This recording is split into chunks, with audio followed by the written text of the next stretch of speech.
بسم الله الرحمن الرحیم. نرسبانو نن زموږ موضوع د ترومبس باره کې د کارډیوواسکولر سیستم څخه د ترومبس باره کې نن موږ خبرې کوو.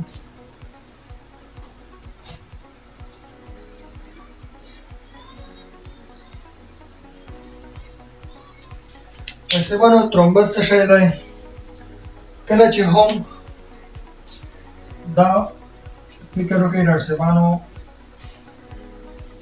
زمونږه بلډ ویسل دی، د وینې یو رګ دی، خو کله چې هم په دې کې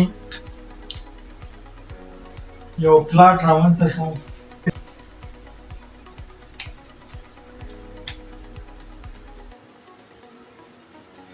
دغه کلاټ رامنځته شو دې رګ کې. اوس مونږ خو وایو که نه نرسبانو چې په دې رګونو کې بلډ فلو کوي، صحیح شو؟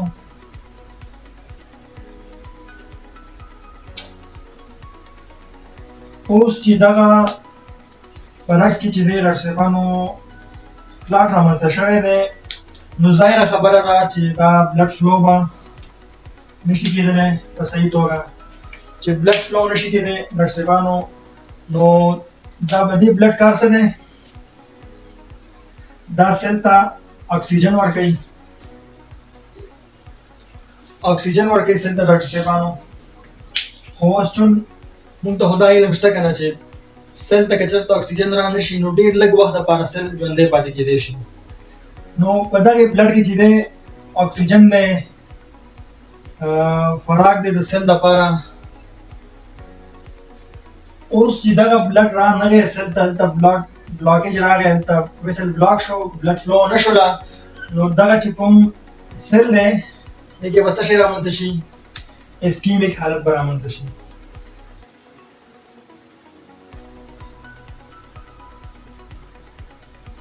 اسکیمیک کنډیشن رامنځته شو نرسبانو. نو د دې به علت څه وي؟ علت یې دا دی نرسبانو چې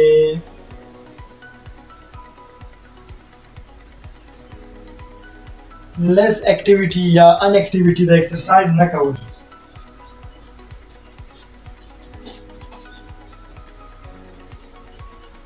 مونږ خو بار بار دا وایو چې ایکسرسایز زموږ د کارډیوواسکولر سیستم لپاره، د کارډیوواسکولر سیستم د ناروغیو څخه د بچ کېدلو لپاره یو ښه شی ده، یو ښه عمل دی. خو چون څوک ایکسرسایز نه کوي نو دغه شان کلاټونه به رامنځته کېږي او دې نه بیا کومه ناروغۍ رامنځته کېږي؟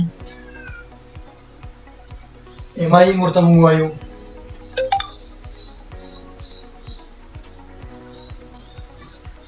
مایوکارډیل انفارکشن هم ورته مونږ وایو.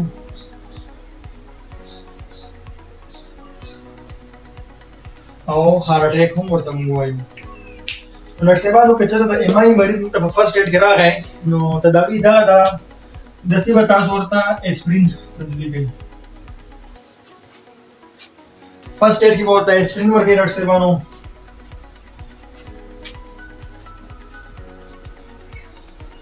کلوپیډوګرل شي نرسبانو. دې نه علاوه ډسپرین دي نرسبانو، لوپرین، ډسپرین، کلوپیډوګرل، اسپرین، دغه ټول هر څه چې دي نرسبانو په فرسټ ایډ کې به د ایمایي مریضانو ته موږ دغه تداوي کوو.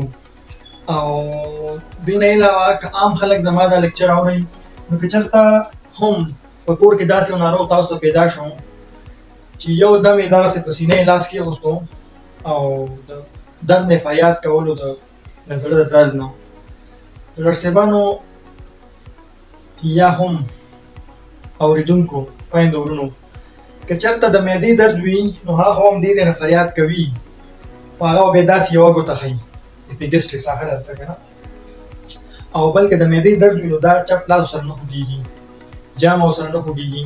خو که چېرته د زړه درد وي نو بیا به دا لاس، چپ لاس، چپه جامه، دغه سټ دا به ورسره خوږېږي. نو دغه ټایم کې به تاسو اول مرسته دا مریض سره کوئ، که کور کې ډسپرین ګولۍ وي، که لوپرین وي، که هر څه شی وي په دغه فارموله کې، د اسپرین فارموله کې دستي به ورته درې څلور ګولۍ ورکوئ. که ډسپرین وي دوه ګولۍ ورته اوبو کې واچوئ چې ویسکي، نو او که لوپرین وي هم دوه ګولۍ ورته اوبو سره ورکړئ چې تېرېږي.